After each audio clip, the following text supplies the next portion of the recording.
Radio Grand Lac. Vos émissions préférées, elles sont toutes sur Radio Grand Lac. Le Crédit Mutuel donne l'élan au sport sur Radio Grand Lac 92.1. 9, 2, 1, partez. L'émission 100% sport sur Radio Grand Lac. Et bienvenue à toutes et tous pour cette nouvelle émission de 9-2-1 Partez, l'émission 100% sport de Radio Grand Lac. C'est également l'émission qui parle de toute l'actualité sportive savoyarde et haute-savoyarde également. Je suis très heureux de retrouver toute mon équipe autour du plateau. Salut Driss, comment vas-tu ? Salut, ça va, nickel. Aujourd'hui, gros programme, donc hâte d'y être et voilà, merci à nos auditeurs qui sont encore là aujourd'hui. Ouais, en effet, ça promet une très belle émission variée. D'abord on y reviendra un petit peu, mais voilà, du sport individuel et puis ensuite du sport co. Salut Justine, qui était également avec nous. Comment vas-tu ? Super, très très contente d'encore animer cette émission aujourd'hui. Ça va être encore un très beau programme. Oui, tout à fait. Eh bien, en effet, ce soir au programme, voilà, nous allons d'abord parler VTT. VTT enduro, voilà, qui est un jeune et athlète très prometteur, voilà, de la discipline, qui a déjà un très beau palmarès pour son jeune âge. Une deuxième partie également où nous mettrons en lumière, le HBCA, le handball club d'Aix-les-Bains, en club mythique et phare de notre territoire. Et enfin, nous terminerons comme d'habitude avec les chroniques de Justine et Driss, voilà, pour mettre une fois de plus nos clubs à l'honneur et puis également les rendez-vous à ne pas manquer sur le territoire. Comme je le disais, nous allons commencer cette première partie d'émission en mettant en lumière le VTT enduro et pour cela, nous avons l'immense plaisir d'accueillir Tom Lekir. Salut Tom, comment vas-tu ? Salut. Ouais, écoute, ça va très bien. Je suis super content d'être avec vous ce soir. Merci pour l'invitation. Et puis on va avoir de belles choses à se raconter. Eh oui, complètement. En tout cas, nous, on est heureux, voilà, de t'accueillir ici, à Aix-les-Bains, sur le plateau de Radio Grand Lac, pour échanger, autour du VTT, voilà, autour de ta discipline, en tout cas, que tu connais sans doute plus que nous. Voilà. Écoute, Tom, je te laisse te commencer, te présenter, en quelques mots. Qui es-tu ? Ça marche. Je m'appelle Tom Lekir, je viens d'avoir 21 ans et je suis installé depuis peu en Savoie ici. Donc j'ai eu la chance d'être invité par Driss ce soir pour parler de mon sport, le VTT enduro. Donc moi je suis pilote de VTT enduro depuis ça va faire 4-5 ans maintenant à haut niveau entre guillemets. J'ai eu la chance de vivre des beaux moments déjà sur le vélo, de participer à de nombreuses courses internationales. Et aujourd'hui, je suis à moitié étudiant, à moitié pilote. Je jongle un petit peu entre les deux. Mais je suis encore beaucoup sur le vélo. Ouais, sacré challenge. En effet, on remercie Driss, qui je pense aussi te connaît bien. Voilà. Sacré spécimen. Je me suis toujours essayé de rapprocher au mieux de son monde, de savoir un peu comment se passait le VTT. Donc quoi de mieux de pouvoir l'inviter, de parler de ce sport ici. Ouais, en effet, c'est top en tout cas. Du coup, comment finalement t'es venue cette passion avant d'avoir quelques beaux titres dont on abordera ça dans quelques instants, mais finalement, comment et quand tu as débuté ce sport ? Le vélo, j'ai commencé il y a pas mal d'années. Ça a commencé un peu sur un accident au final parce que moi je viens des Hautes-Alpes, donc de la haute montagne, et quand on grandit là-bas, souvent on a tendance à commencer par le ski quand on est petit. Et comme beaucoup de mes potes, j'ai commencé par le ski et puis au moment du collège, je me suis fait une mauvaise blessure, un ligament croisé, blessure que beaucoup de skieurs se font. Et j'ai dû me rabattre sur un sport plus doux pour mes genoux et qui était le vélo. Donc à 12-13 ans, j'ai commencé à complètement me tourner sur le vélo, qui était mon sport à la base de préparation pour l'hiver et qui est devenu petit à petit ma priorité. Et puis mes potes ont pris le même tournant et tous ensemble, on a commencé à s'y mettre à fond. Et jusqu'à l'âge de 15-16 ans, où on a vu que on avait une bonne équipe, une bonne émulation et qu'on arrivait à avoir un bon niveau. Donc on a commencé à mettre le pied à l'étrier, on est allé sur des courses et puis de fil en aiguille, ça a commencé à fonctionner et puis on n'a pas lâché quoi. Ah ouais, excellent. Ah oui, vraiment. Suite à une blessure et puis l'aventure a commencé quoi. Ouais, voilà. Excellent. Alors, mes parents faisaient aussi beaucoup de vélo. Dans ma famille, on faisait beaucoup de vélo, mais c'est toujours été le sport un peu secondaire derrière le ski. Ouais, et puis souvent, l'hiver, ça reste le ski. L'été, eh bien, c'est le trail, la course à pied, le VTT, les sports outdoor, etc. Mais pour autant, on ne s'investit pas plus que ça d'ordinaire. Et là, ben voilà, toi, tu en as fait vraiment une discipline que tu affectionnes, que tu pratiques. Depuis, eh bien, tu le pratiques à haut niveau. Oui. Tout ça fait eh bien que les années, les semaines, les mois, les années défilent, et puis eh bien que tu as glané quelques beaux titres, notamment celui, le fameux dimanche 2 octobre 2022, je Exactement. pense, qui reste gravé. C'est bien ça. Ouais. Là, tu peux peut-être nous en dire plus. Et ouais, c'était les championnats du monde par équipe. Ouais. Donc c'était en Italie suite à la sélection de l'équipe de France. Donc les 3 meilleurs pilotes avec le plus de points au classement général qui étaient sélectionnés pour cette course. Donc on courait ensemble, un format où on partait à 3, donc on se suivait dans les descentes. Donc un format un excellent, peu quoi, punch. Exactement, c'est un peu atypique, mais c'est un format qui existe pour les championnats du monde. Et donc j'ai eu la chance d'être sélectionné après une belle saison. Et ouais, ce jour-là, toutes les étoiles se sont alignées pour nous avec mes 2 potes, Marin et Lisandre, que je salue d'ailleurs. Et c'est peut-être une journée qu'on n'oubliera jamais, ça c'est sûr. On est rentré de là avec une médaille de vice-champion du monde. Ouais, énorme. Et puis on en avait plein les jambes parce qu'on s'est mis une journée de 5-6 heures sur le vélo, hyper intense. D'accord. Et au niveau des chronos, c'était super serré. On se battait contre l'Australie et l'Amérique là sur cette course. Et on a vraiment tout donné. Et on est super fiers. Et franchement, pour l'instant, c'est mon plus beau titre. Ouais, non, mais énorme, bien sûr. Et finalement, comment, à quoi ressemble finalement, quels sont les formats de tes épreuves concrètement? Alors, une course d'enduro, ça va ressembler à ce que vous avez l'habitude de faire vous quand vous faites du vélo. En gros, c'est monter en haut d'une montagne en pédalant et en redescendre le plus vite possible. Sympa. Voilà, sur une course, à savoir qu'il y a plusieurs spéciales. Donc, une spéciale, c'est une descente qui est chronométrée. Cette descente-là, elle est relativement technique. Il peut y avoir des petites montées dedans, des petits pédalages, des relances. Et on va en faire entre 4 et 5 sur la journée. Donc, pour vous donner un ordre d'idée, c'est une journée où on passe entre 4 et 6 heures sur le vélo. Et souvent, on termine la journée bien amoché. Bien amoché. Ouais, mais j'imagine, ouais. Et finalement, c'est pas un sport si, comment dirais-je, si doux, parce que pour le coup, là, tu encaisses énormément de traumatismes. Et de nombreux kilomètres. Ça représente combien de kilomètres environ? Et dénivelé? Ouais, sur une course format Coupe du Monde, ça va être entre 40 et 60 kilomètres. Donc en VTT, ça commence à faire des très longues distances. Ça parle, ouais. Et puis en dénivelé, pour les plus connaisseurs, sur une Coupe du Monde, on va faire jusqu'à 2000 mètres de dénivelé à la journée. En D+. Ouais, en D+. Okay. À savoir que du coup, on fait 2000 mètres en D+, on essaye de gérer l'effort. Ouais. Et après, les spéciales, donc les descentes, là, il n'y a pas de gestion d'effort, on fait le maximum, donc le cœur est très très haut. Donc sur une journée, ça représente beaucoup de fatigue, que ce soit au niveau musculaire ou cérébral, suite à la concentration. Mais c'est ce qui fait que c'est un sport hyper complet et varié, quoi. Et varié, ouais. Sur un point de vue technique, tu parlais d'effort. Est-ce que quand vous êtes 3, vous vous organisez au niveau des relais? Comment ça se passe sur ce point-là? Ouais, c'est marrant, c'est une bonne question parce que c'est vraiment que sur ce format de championnat du monde qu'on roule dans ce format-là. D'habitude, on part vraiment chacun notre tour, toutes les 15 secondes. Donc le niveau fait que normalement, on croise pas nos adversaires dans la descente. Nous, quand on avait roulé à 3 pour le championnat du monde, on s'était organisé en haut de chaque descente, celui qui la sentait la mieux, puisqu'on avait fait des reconnaissances la veille. Celui qui sentait le mieux partait devant. Ouais, au feeling. Ouais. Et il y avait une reconnaissance avant? Ouais, le jour d'avant. Ok. Et celui qui se sentait un peu le moins bien, on l'avait mis au milieu à chaque fois. Donc on se mettait au milieu quand on se sentait moins bien pour avoir un qui tire devant et un derrière qui pousse. D'accord. Et celui qui fait le plus gros effort sur la montée, est-ce qu'il est ménagé un peu pour la descente? Est-ce que vous vous organisez aussi par rapport à ça?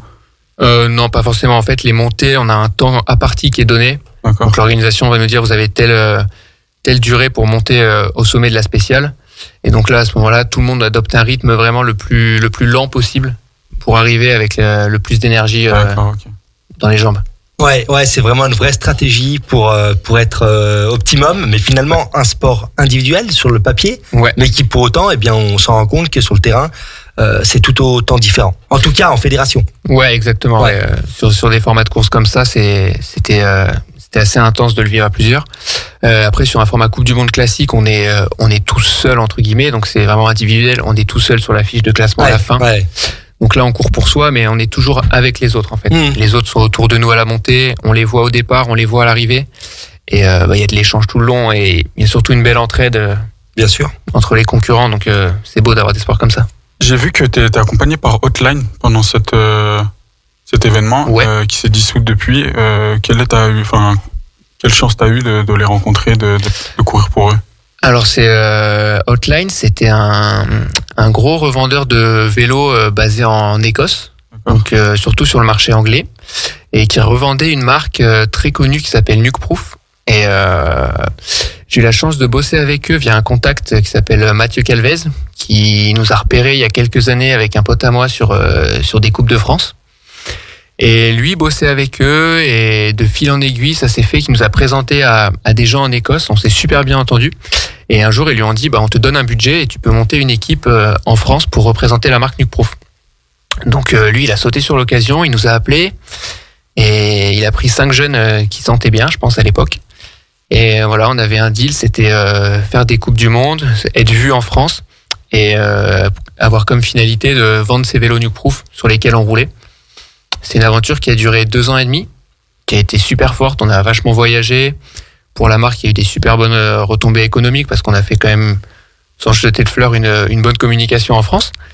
Et comme tu dis, ça s'est dissous suite à des soucis économiques après Brexit et surtout après Covid dans le marché du vélo. Okay. Donc la marque, Hotline s'est dissous, la marque Nukeproof aussi.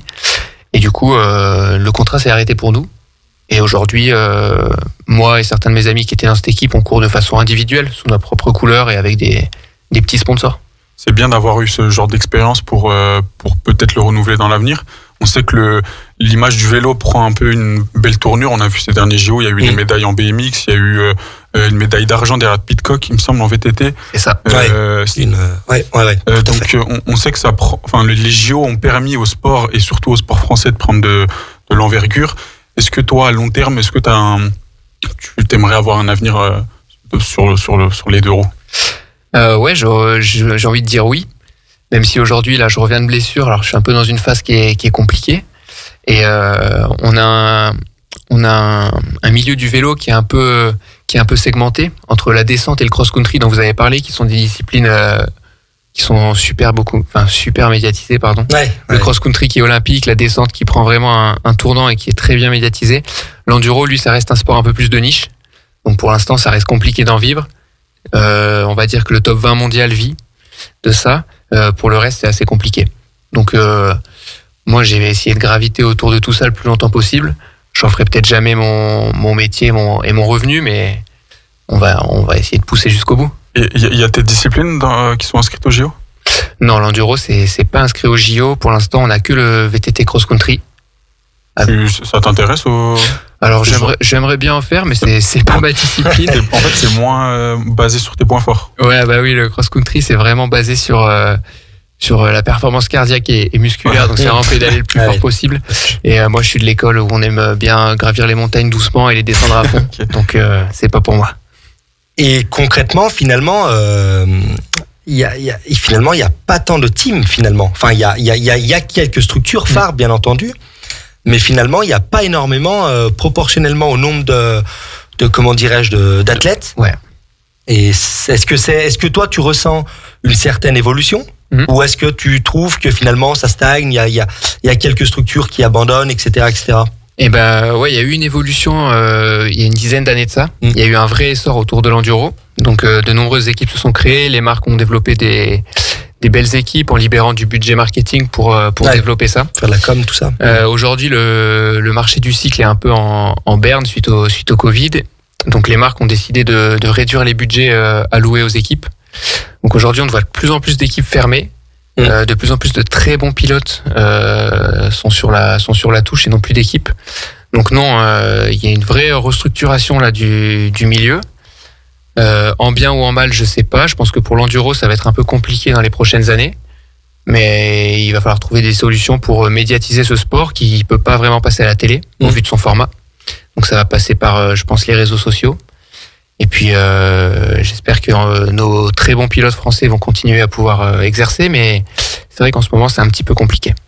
Ouais, tout à fait. Mais je pense qu'il y a eu en effet une vague, une montée en puissance de certains sports outdoor, et également, je pense au trail, etc. Et puis finalement, tout petit à petit, on ressent parfois un peu que tout ça se calme ou va se restructurer d'une façon ou d'une autre, en bien en mal, mais en tout cas peut-être des fédérations davantage renforcées ou autres qui vont peut-être naître à la suite. Tu nous parlais des reconnaissances à la veille des compétitions, enfin en l'occurrence pour l'étape de Coupe du Monde. Est-ce que c'est à chaque compétition que tu as une reconnaissance la veille? Comment ça se passe, ces repérages finalement? Oui, en gros, sur un format Coupe du Monde, on a toujours une reconnaissance. Donc ça veut dire que c'est une journée où on va faire la course, mais sans chronomètre. Donc on va devoir passer dans toutes les spéciales. Donc il y en a 4 ou 6, peu importe. Au moins une fois pour repérer le terrain. C'est assez important déjà pour un aspect sécurité, puisqu'on descend quand même dans des endroits qui sont relativement exposés des fois, donc c'est bien de savoir où on va passer. Ça peut être utile. On a le droit à un seul passage dans chaque spéciale. Donc on utilise tous des GoPro, des caméras embarquées, qui nous permettent de filmer entièrement la piste. Et puis donc on fait souvent une reconnaissance le vendredi. D'accord. On a un jour de repos le samedi qui nous permet de préparer les vélos, de reposer un petit peu les organismes aussi, et de visionner ces fameuses GoPro qu'on a filmées la veille. Et on essaye au maximum d'apprendre nos spéciales, donc là où on va passer, repérer nos trajectoires. À savoir que sur une journée, ça peut faire jusqu'à 40 minutes de chronomètre. Donc ça veut dire qu'on a passé 40 minutes dans les descentes chronométrées. Vous imaginez bien qu'on peut pas retenir 40 minutes. Ah, c'est énorme. Mais c'est assez intéressant, on a plein d'astuces pour retenir des passages clés qui vont nous permettre, nous, d'organiser notre course, de savoir où on en est. Donc il y a un vrai travail à ce niveau-là, et beaucoup de pilotes l'ont négligé dans les dernières années, et maintenant c'est vraiment quelque chose qui est instauré, qui est très important et instauré. Ouais. Donc plutôt tout ce qui est analyse vidéo. Tu travailles peut-être au kilomètre, tu rationnes au kilomètre, dénivelé, rapport kilomètre dénivelé peut-être aussi. Alors un petit peu, mais ça c'est plus pour la gestion de l'effort, c'est-à-dire on va voir comment on va partir quand on part à la journée. Il y a des fois où on ne revient pas forcément au paddock, donc c'est-à-dire sur la zone technique. Donc ça implique de partir avec sur nous du matériel pour réparer le vélo, parce que le mécano peut pas intervenir sur le vélo quand on est en course, on est en autonomie. Donc il faut prendre le matériel avec nous, il faut prendre ce qu'il faut en termes de nutrition, d'hydratation. Donc le ratio kilomètre dénivelé, il nous permet de jauger là-dessus. Eh oui, bien sûr. Parle-nous un peu de ton staff. Donc toi, tu es athlète indépendant, entre guillemets, tu n'es plus dans une structure. C'est ça. Mais j'imagine qu'à côté, comme tout athlète, en tout cas, au moins dans le sport outdoor, tu as forcément peut-être un prep physique, nutritionniste ou autre. Raconte-nous un petit peu. Ouais, écoutez, j'ai bossé pendant 2-3 ans avec Quentin Derbier, qui est un préparateur physique basé à Grenoble. Ok. Donc, qui m'a fait ma préparation physique sur le vélo. Grâce à lui, j'ai réussi à atteindre de beaux objectifs, c'était sympa. Après, quand j'étais en équipe, on avait les mécaniciens qui étaient là, et puis le manager du team pour s'occuper de nous, et puis des réservations. Ouais, le team manager. Voilà. Aujourd'hui, maintenant, quand tu es tout seul, on a la chance d'avoir des magasins partenaires. Moi, je salue Roue Libre, un magasin à Briançon qui est mon partenaire et qui m'aide encore. Rien que le nom, c'est sympa, quoi. En Roue Libre. Voilà, il y a plein de petits partenaires comme ça qui nous permettent de continuer. Et après, sur les courses, on est relativement en autonomie. Ouais. Donc, c'est bien parce qu'il faut savoir tout faire. Il faut autant savoir faire la cuisine le soir pour être en forme le lendemain que la mécanique. Ouais. Et puis aussi se masser les jambes quand on a des courbatures. Aussi. Donc, voilà, un coach, et puis j'ai fait un petit peu aussi de préparation mentale avant la saison dernière. Ok, avec bien. Fabien Dupuis, pareil, un spécialiste basé sur Grenoble. Et tout ce qui est point d'ancrage, focus, etc. Exactement, exactement. Et je vous invite, si vous nous écoutez, à essayer, parce que c'est pas réservé aux sportifs, et ça permet vraiment de débloquer des points clés dans sa vie, et c'est super intéressant. Je parlais de GoPro juste tout à l'heure, là. Je voulais déjà te faire un peu de pub parce que tu t'as lancé ta petite chaîne YouTube, et on a vu des vidéos assez impressionnantes de mon côté, donc il faudrait que les gens aillent voir ça. C'est un sport, voilà, un peu qui est dur à mettre en télé. Oui, c'est vrai que le mettre aussi sur YouTube, ça permet aux gens de se rendre compte, même s'il y a toujours un peu une frontière entre la réalité et la vidéo. Toi, est-ce que c'est ce genre de projet qui pourrait aussi t'épanouir et approfondir dans l'avenir, parce que c'est quand même quelque chose qui met en avant le sport, et qui met aussi en avant le danger, et aussi la prise d'adrénaline que tu dois avoir quand t'es sur le vélo. Ouais, bien sûr. Moi, je crois vachement en ça. Je pense que pour être vu aujourd'hui, là, faut être présent sur ces réseaux-là.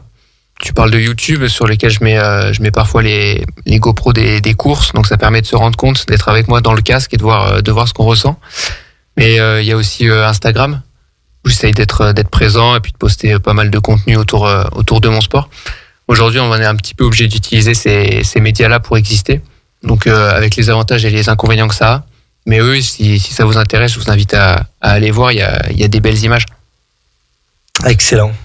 J'ai hâte d'avance de voir cet engagement finalement en permanence avec des certaines prises de risques, etc. Pour finir, Tom, tu peux nous parler, peut-être les grandes lignes que tu vas affronter durant la saison 2025 ? Ouais, carrément. Déjà, comme je l'ai précisé, je reviens de blessure, donc la grande ligne, ça va être essayer de revenir à mon meilleur niveau. Donc, j'ai fait une rupture des ligaments croisés il y a 1 an de ça. Et aujourd'hui, c'est toujours pas soigné, donc je fais de mon mieux pour revenir. Et après, en planning de course, j'ai un petit peu réduit cette saison-là pour essayer de me concentrer un peu sur ma santé, puis un petit peu sur mes études en parallèle, voilà, pour être honnête.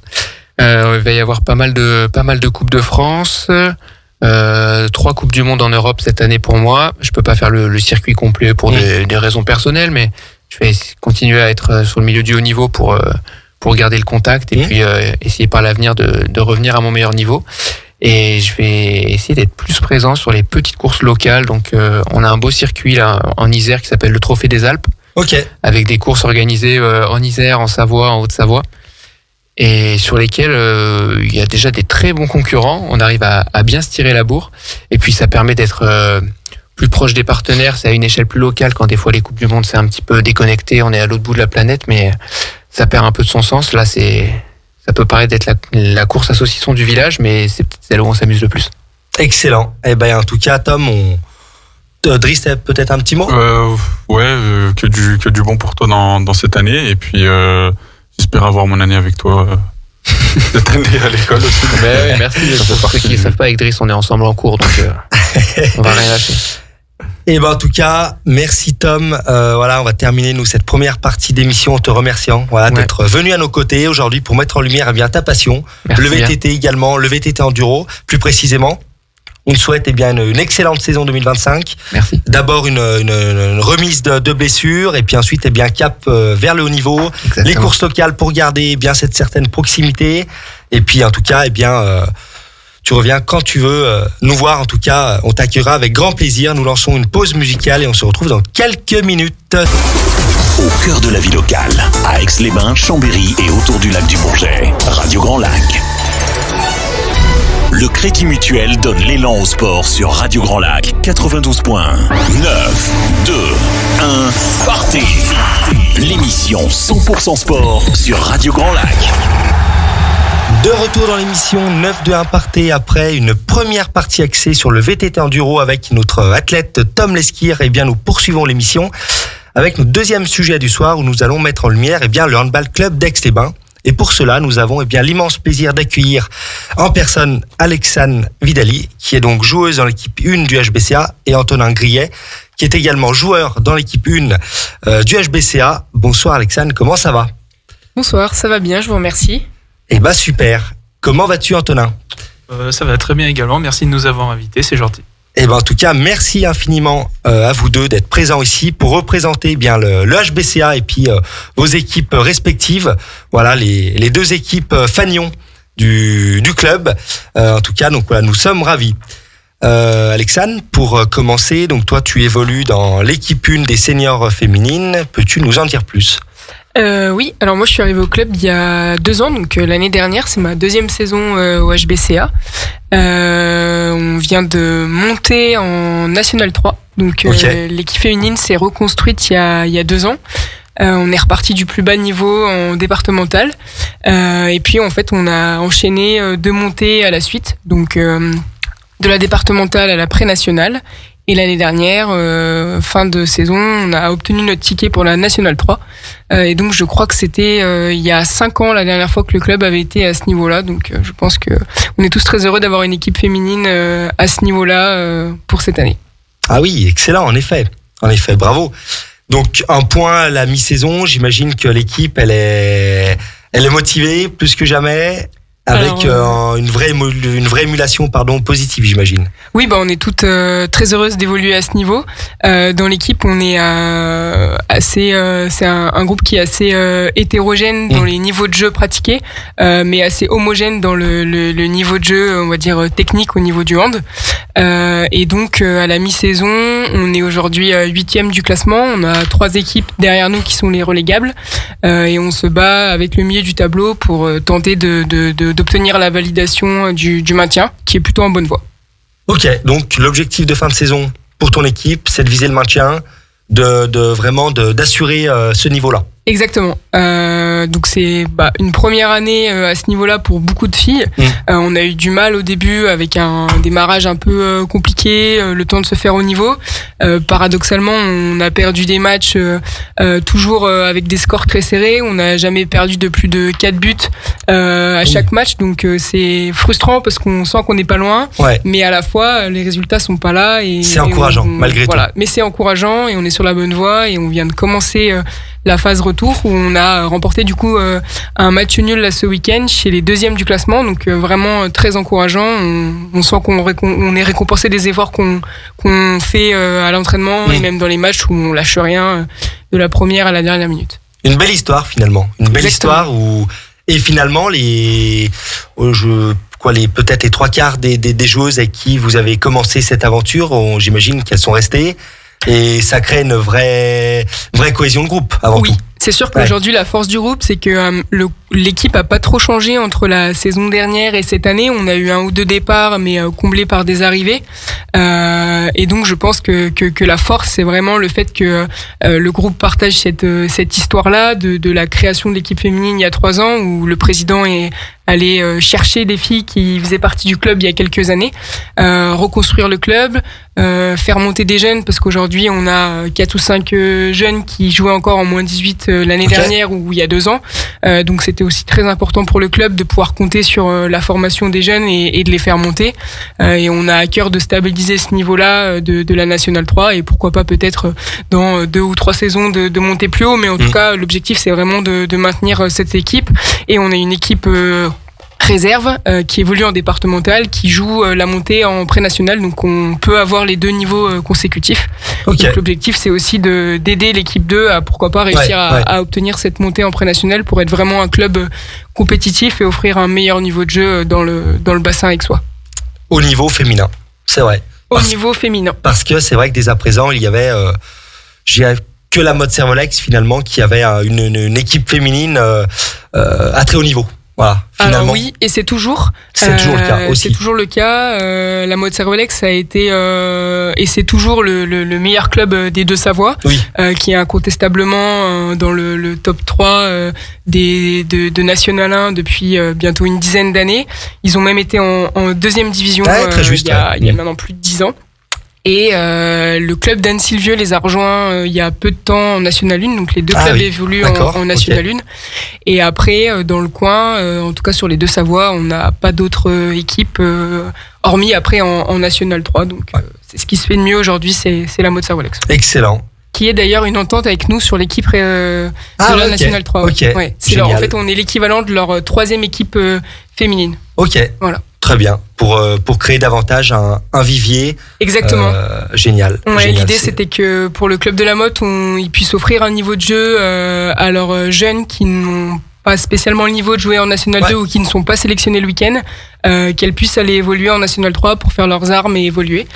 Donc on est sous une entente en fait avec la Motte qui n'est pas réciproque, c'est-à-dire que les filles licenciées à Aix-les-Bains ne peuvent pas aller jouer avec la N2 de la Motte. Mais ça peut évoluer dans les années à venir pour qu'il y ait un vase communicant dans les 2 sens. Génial.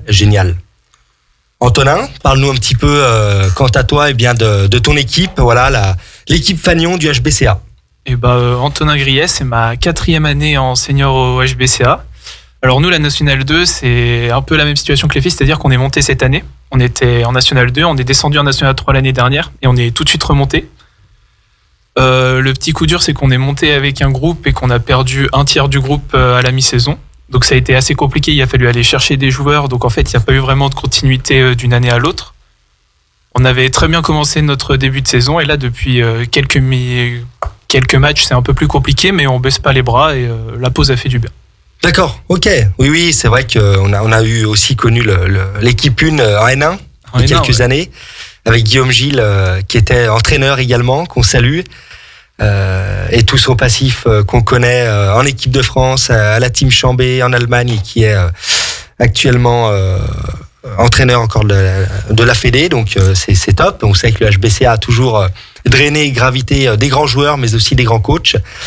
Donc génial. Et au niveau du point de la mi-saison, un peu plus compliqué, j'ai cru comprendre, pour l'équipe masculine. C'est ça. Le point à la mi-saison, je dirais qu'il est frustrant parce que on a tout de suite commencé très fort. On jouait contre des favoris. On s'était dit que c'était dur à la base. On partait vraiment outsider et on a fait des gros matchs. Et puis la deuxième partie de saison qu'on voyait justement plus victorieuse, aller chercher des victoires justement pour s'installer en National 2. Ça n'a pas forcément été le cas. On a déjoué sur quelques matchs clés, ce qui fait que là, le point à la mi-saison, il est assez compliqué. Ouais. Mais rien n'est fait. On est, je crois, à 1 et 2 points des équipes qui sont devant nous. Donc on a encore beaucoup de marge et surtout les clés sont entre nous parce que c'est pas des matchs où on était à 100%. Donc vraiment l'équipe est motivée. Il y a toujours autant de monde à l'entraînement. Donc non, vraiment, je suis assez positif sur la saison qui arrive. Et d'autant plus, on peut le dire également, il y a eu aussi un remaniement dans le staff, aussi, à la mi-saison, en plus des nombreux départs finalement. Donc tout ça, c'est vrai que ça prend du temps, j'imagine. L'année dernière, c'était Arnaud Dufay, une très grande figure du club. Bien sûr, qu'on salue également, tout à fait. Qui était entraîneur. Il s'est retiré parce que justement, avec la vie de famille, etc., ça devenait compliqué de tout allier. Donc c'est Kenny Fidji, qui était un ancien joueur de l'équipe, qui a pris l'équipe cette année. Donc il a fallu aussi le temps de trouver ses marques pour lui, etc., parce que c'était sa première équipe senior, mais on est tous très contents. Enfin, Kenny est très content de nous. Ça se passe plutôt bien aux entraînements. On est aussi très content de Kenny. Donc c'est sûr que c'est des nouveaux réglages à trouver. Ça a mis un peu de temps, mais là petit à petit on trouve notre rythme de croisière et j'espère que ça va payer en deuxième partie de saison. Donc le 8 février, un déplacement du côté de Bourgoin, qui est actuellement 3e. Ouais. Non, c'est clair que Bourgoin, on avait gagné à domicile au match aller, parce que justement pour nous c'est très important au Prairie-Riant d'avoir une identité forte et d'en faire un peu. Moi quand j'étais jeune, j'étais au HBCA aussi, et dès qu'on allait au Prairie-Riant, j'ai jamais vu Aix perdre, donc c'est important de garder un peu cette maison forte où les adversaires savent que ça va être compliqué. Donc si on l'a fait une fois, on peut le faire une deuxième fois. Donc à Bourgoin, on y va avec toutes les bonnes intentions, en faisant l'exploit une deuxième fois. Excellent, ça promet. Parlez-nous un peu justement de ces supporters qui poussent à chaque match. Franchement, je pense qu'on a le meilleur public de National 2. Du coup, j'ai fait 3 ans en National 2 et franchement, il n'y a pas d'équivalent quand on va autre part. C'est une chance à Aix qu'on a. Vraiment, le public nous pousse. Il y a des matchs, je pense que sans le public, on ne gagnerait pas parce que ça nous pousse dans nos retranchements. Donc non, franchement, très content des supporters. Ils répondent tout le temps présents. Même là, quand c'est un peu plus dur, continue d'y avoir du monde au gymnase, etc. Donc moi, je suis très content et je crois que tu veux rajouter un... Alexandre, le même sentiment, j'imagine? Oui, c'est la réputation du club, c'est d'avoir une vraie ferveur dans les tribunes.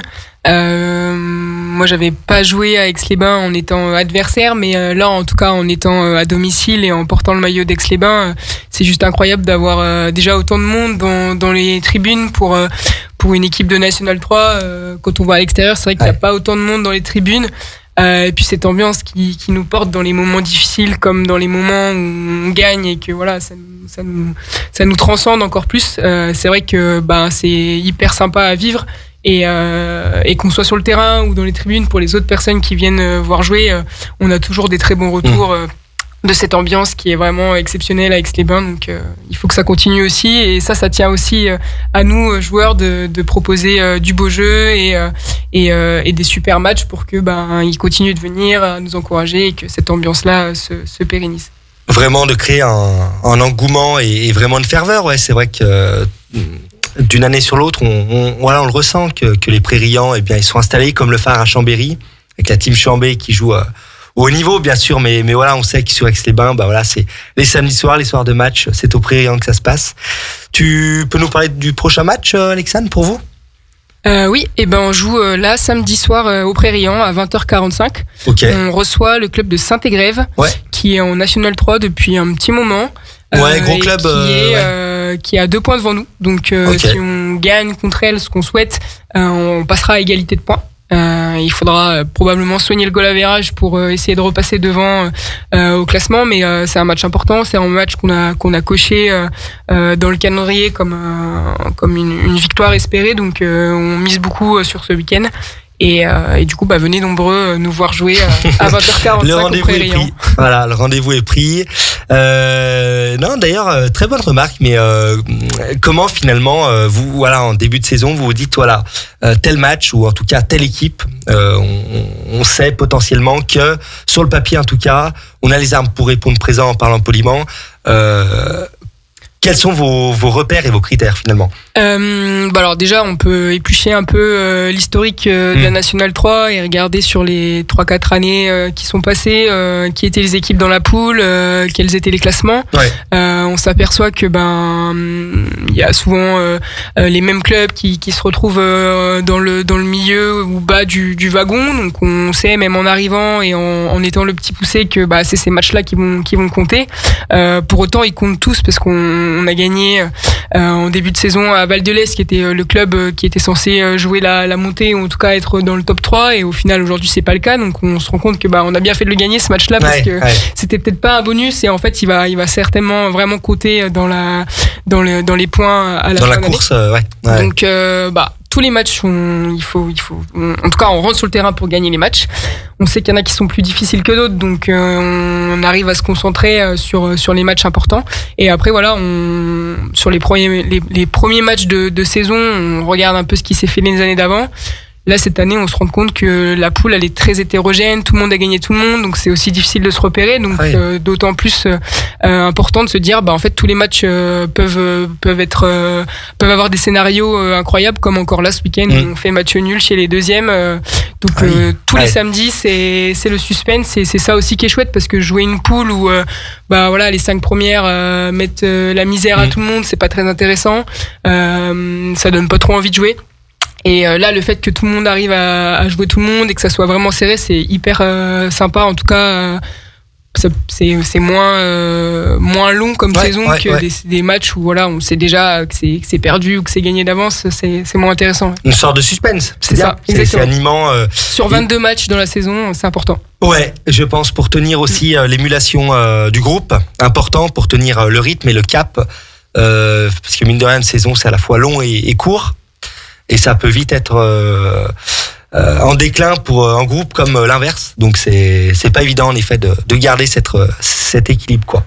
Oui, c'est vrai que faut pas s'endormir. Toutes les semaines d'entraînement sont importantes.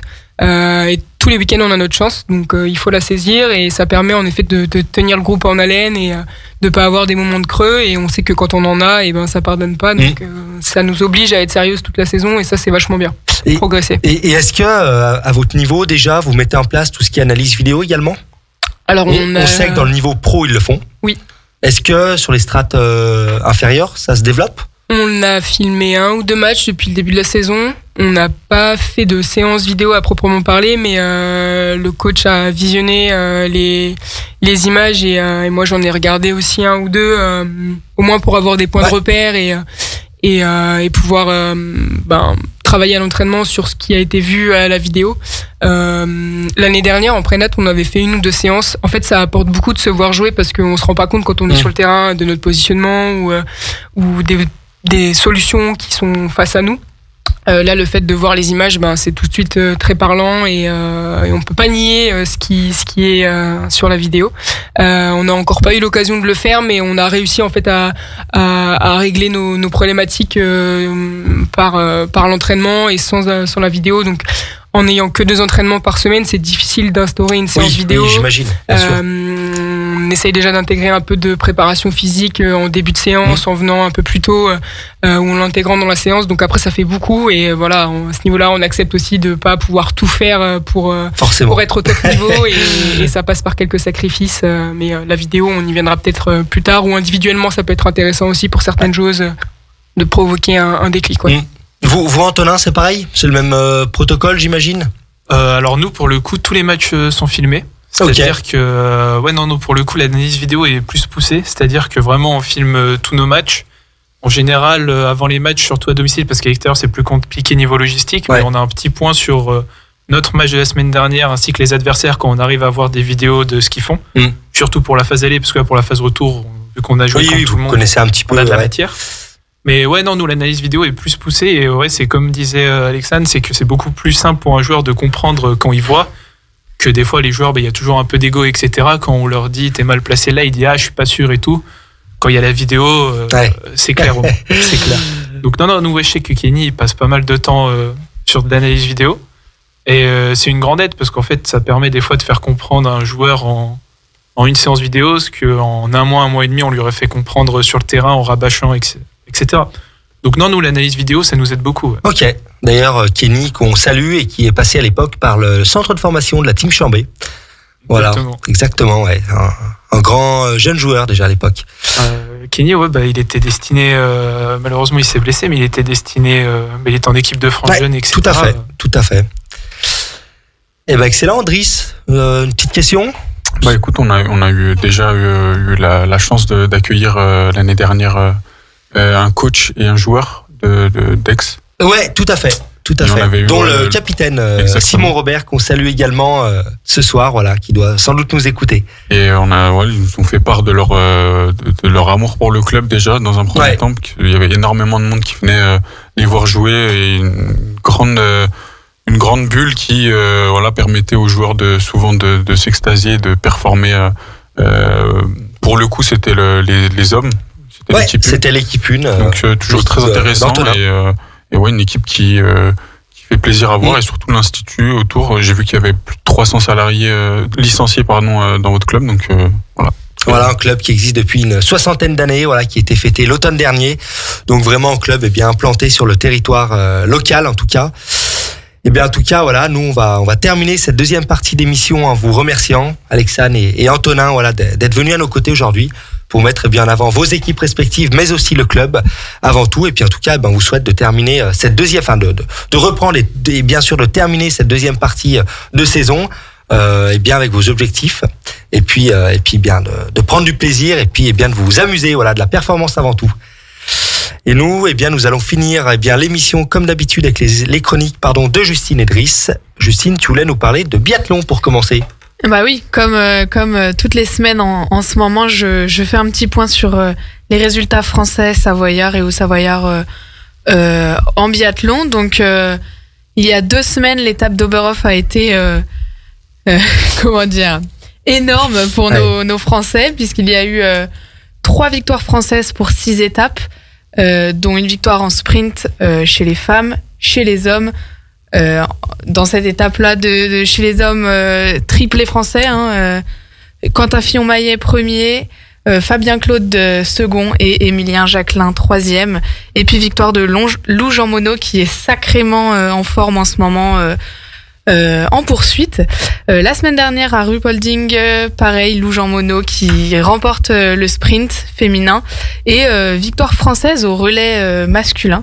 Et puis aujourd'hui, il y avait une étape féminine, le sprint à Antols en Italie. Lou Jean Monod le remporte encore une fois. Julia Simon, malgré une fin de course compliquée, termine 5e. Jeanne Richard 6e, et Océane Michelon suit de très près et termine la course 7e. Au final, c'est plutôt bien, on va pas se mentir que la saison est belle. Donc pour l'instant, les classements chez les hommes, Éric Perrault, qui est savoyard, est 4e, et Antonin Guijonat au savoyard 23e. Et chez les femmes, Lou Jean Monod, 2e. 2e du classement, tout à fait. Qui remonte, je crois. Elle était 3e avant aujourd'hui, je crois. Qui remonte aujourd'hui.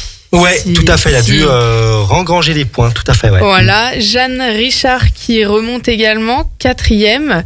Julia Simon, 6e, Océane Michelon, 7e, et Justine Bressas-Boucher qui perd une place aujourd'hui et qui est 9e. On va pas, on a quand même top 10. Voilà, on a quand même 5 françaises, dans les 10 premières. Donc c'est une belle saison pour nos Français. Et puis demain, ça se continue à Anterselva, toujours en Italie, avec le sprint masculin. Et puis tout le week-end, l'étape se continue. Donc Je vous dirai bien évidemment lors de mes prochaines chroniques les résultats, mais ça part pour une très très belle saison en tout cas. Oui, tout à fait. Et avec vraiment une certaine homogénéité entre le groupe femmes et le groupe hommes en tout cas. Donc c'est chouette, une très belle émulation.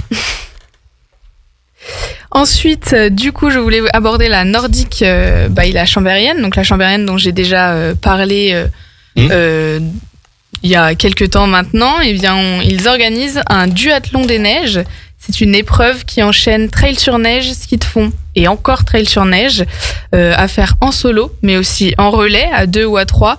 Des formats spécifiques sont prévus pour les jeunes à partir de 8 ans. Donc pourquoi pas emmener les enfants participer.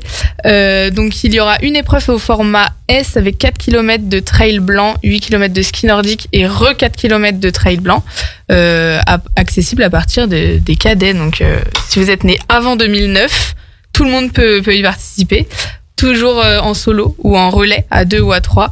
Et ensuite, épreuve pour les 8-11 ans et une autre épreuve pour les 12-15 ans. Ce sera à la FECLA le 16 février. Et si je vous en parle maintenant, c'est pour vous dire de vous inscrire parce que je pense que les places vont être limitées. Donc n'hésitez pas, c'est toujours sympa de faire du sport et en plus dans nos montagnes. Donc un événement sympa, en effet, qui promet pour cette première édition, tout à fait. Et enfin, tu voulais bien nous parler du ski alpin. Oui, compliqué pour les Savoyards, notamment chez les femmes, puisque notre meilleure française, donc c'est une Haut-Savoyarde, Romane Miradoli, et elle est 46e au classement général, avec une 21e place au Super G et une 25e à la descente. Clarisse Brèche, juste derrière, Savoyarde, se classe derrière Romane Miradoli au classement général. Elle est 47e, 20e place au slalom. Bon, c'est pas fou cette saison en ski alpin, mais on se rattrape sur le biathlon. Et puis la chambérienne Marie Lamure est 19e au classement du slalom et se classe 52e au général. Donc chez les femmes, c'est plutôt dans le bas du classement, j'ai envie de dire, mais chez les hommes, c'est un petit peu mieux. On retrouve notamment Clément Noël à la 8e place du général. Donc ça fait plaisir, avec une très très belle place au slalom. 3e place au slalom. Et l'Annécien Steven Amiez, lui, se classe 20e au général avec une belle 8e place au slalom. Donc c'est plutôt mitigé pour le moment pour les Savoyards, mais ça a le temps d'encore évoluer. Donc il faut essayer de se reprendre en main face à une belle concurrence. Mais on va essayer de penser que c'est pas encore perdu. Eh ben, affaire à suivre en tout cas. Merci Justine pour cette excellente chronique qui met bien en avant nos athlètes et puis bien évidemment également la dynamique événementielle et sportive de notre territoire. Driss, c'est à toi avec une page foot pour commencer, avec notamment le FC Annecy. Exactement, on s'était quitté sur une belle série d'invincibilité de nos Annéciens qui datait du 8 novembre. Malheureusement, depuis ce début de saison, il y a eu 2 défaites pour nos Annéciens, une lourde face à Guingamp 4-1 en championnat. Candidat à la montée et ça les fait remonter à la 6e place du classement de Ligue 2. Puis Annecy est tombé dans le piège de la Coupe de France et oui, je vous l'avais évoqué la dernière fois avec ce déplacement en Bretagne au Stade Briochin. En plus de ça, Annecy avait bien commencé la rencontre avec un superbe coup franc de Tchendré Beogo. Et puis s'est fait égaliser sur une petite faute dans la surface que Annecy a concédé juste avant l'heure de jeu. Du coup, Annecy et le Stade Briochin sont allés au penalty et malheureusement, on s'est incliné 3 penalty à 4. Ah, c'est cruel. C'est cruel, surtout que on était aux portes des 8e de finale de Coupe de France. Vrai. C'est vrai que ça aurait pu aussi rendre cette saison qui est déjà très belle, la prolonger et pourquoi pas avoir un beau parcours en Coupe de France. Le Stade Briochin a tiré une Ligue 1 en plus, Nice. Donc ça aurait fait une rencontre de plus pour Annecy à haut niveau et pourquoi pas se tester avec des futurs concurrents de Ligue 1 si Annecy arrive à monter en fin de saison. Mais c'est encore un beau parcours. Je pense qu'il reste pas beaucoup de Ligue 2 et ça note que une équipe comme Annecy est performante sur un peu tous les tableaux cette saison. Ouais, tout à fait. Mais Annecy a tout de suite réagi avec une victoire à l'extérieur face à 3. Donc le calendrier fait aussi que tu peux enchaîner avec des équipes un peu plus prenables. On aurait eu un peu plus de galères si Annecy aurait tombé contre Dunkerque, qu'on affrontera d'ailleurs lundi. C'est une équipe qui a le même nombre de points que nous au championnat. Ils sont 5e, on est 4e, au pied du podium. On est à seulement 4 points de Lorient, donc Annecy continue sa belle saison. C'est vrai qu'on a eu du mal aussi à gagner 3 à l'extérieur, qui est une équipe un peu moins bien cette saison. Donc il va falloir aussi reprendre cette dynamique, installer quelque chose de comme sur le début de saison assez constant. C'est vrai qu'en Ligue 2 c'est compliqué. Chaque week-end on peut avoir des surprises. On a vu le Paris FC qui a commencé une très mauvaise dynamique ces derniers temps. Lorient qui a repris le lead de cette Ligue 2. Donc il va falloir à Annecy de continuer cette dynamique de ce début de saison, bien se lancer pour 2025 et finir fort pour éventuellement accrocher un barrage et pourquoi pas monter en Ligue 1 en fin de saison. Et en tout cas on leur souhaite le Chambéry Savoie Football. Après un nul face à Spally, fraîchement éliminé par le PSG en Coupe de France après un énorme match, on en avait parlé il y a 2 semaines. Spally, ils m'ont vraiment étonné. Ils ont poussé Paris dans leur retranchement. Ils sont allés jusqu'à une fin de match assez houleuse, assez partagée, et au final, ils ont réussi à perdre que 3-2 entre guillemets. C'est vrai qu'il n'y a que la qualif qui compte en Coupe de France, mais Paris Saint-Germain, par exemple, Paris Saint-Germain a gagné 4-2 hier contre City, donc c'était un but plus que ce qu'a fait contre Spally et le PSG. Donc c'était intéressant de voir cette rencontre. C'est vrai que sur les terrains comme ça où les équipes pro se déplacent, elles sont pas aussi belles qu'au championnat en Ligue 1 ou en Ligue 2. Donc c'est aussi des problèmes à gérer pour les équipes professionnelles, et c'est là où les équipes amateurs ou même professionnels en Ligue 2 peuvent essayer de tirer leur épingle du jeu. Donc c'était plutôt intéressant.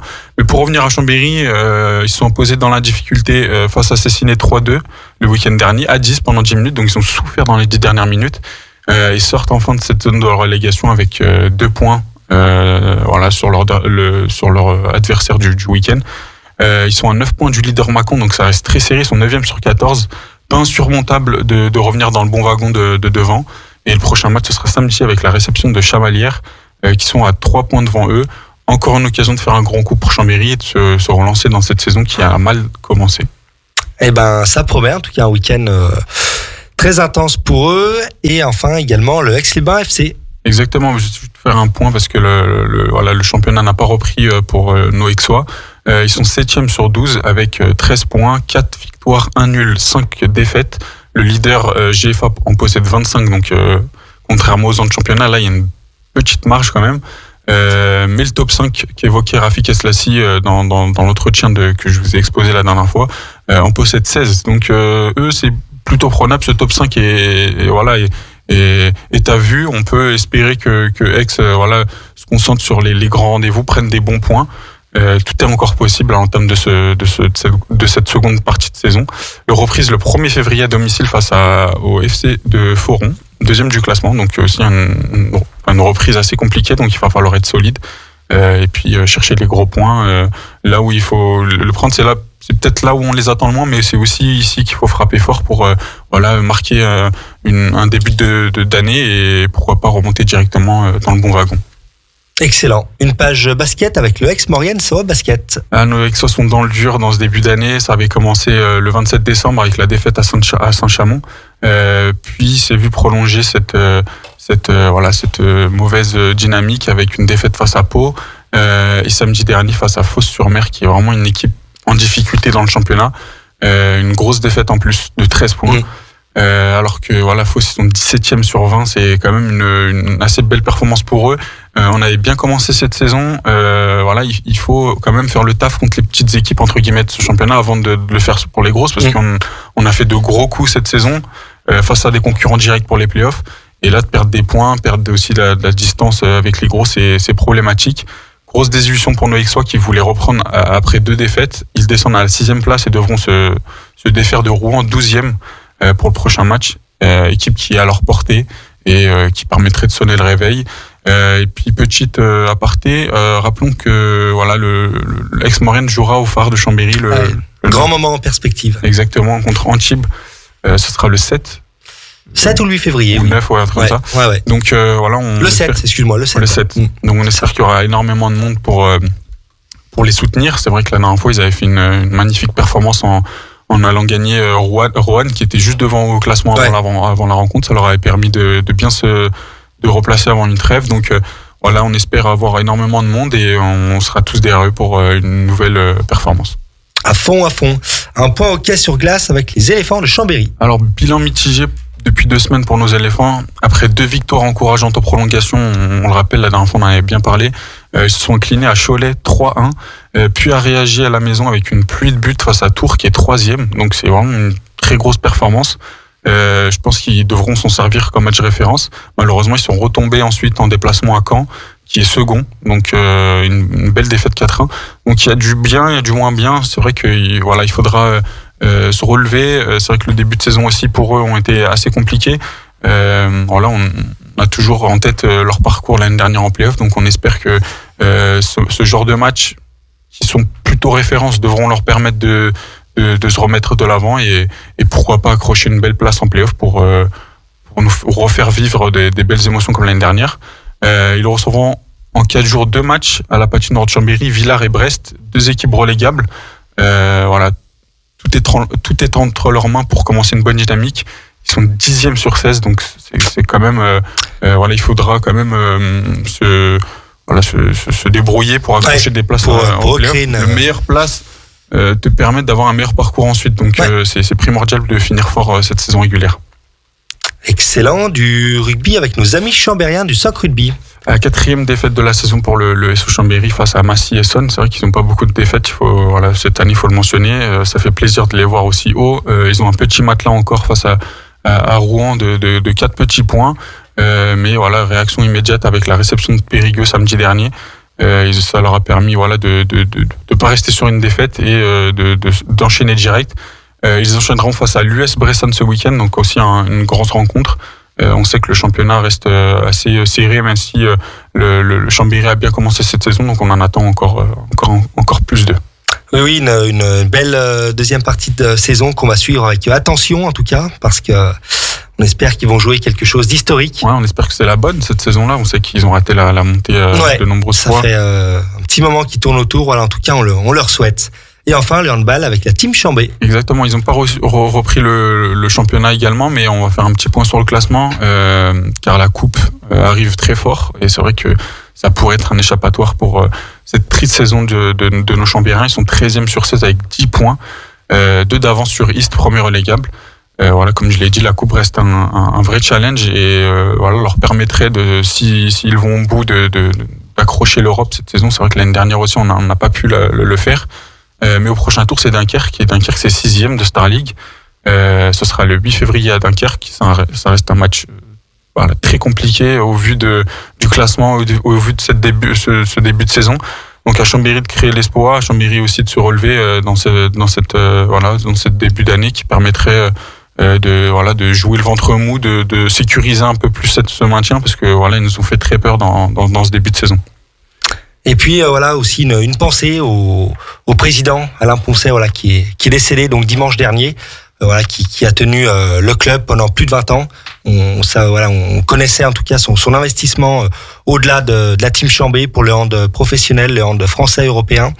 Et puis voilà, de nombreuses casquettes, en tout cas quelqu'un qui entreprenait toujours avec bienveillance et bon sens. Donc voilà, en tout cas le club qui traverse un moment délicat aussi cette saison. Merci Driss, en tout cas. Ils vont faire une petite commémoration pour lui au phare. Tout à fait. Au début du mois prochain, je crois. Ça sera lundi. Lundi. Ouais, tout à fait. Qui sera ouverte à tout le monde, donc n'hésitez pas à aller tout à fait. Rendre hommage à Alain Poncet. Tout à fait. Merci Driss, en tout cas, pour ton expertise concernant les résultats de nos clubs. Les amis, en tout cas, il est déjà l'heure de rendre l'antenne. Merci à tous de nous avoir suivis pour cette nouvelle émission de 9-2-1 Partez. Justine, Driss, merci à vous une nouvelle fois. Je remercie également nos invités qui nous ont rejoints ce soir sur notre plateau. On se retrouve dans 15 jours, même heure, même endroit.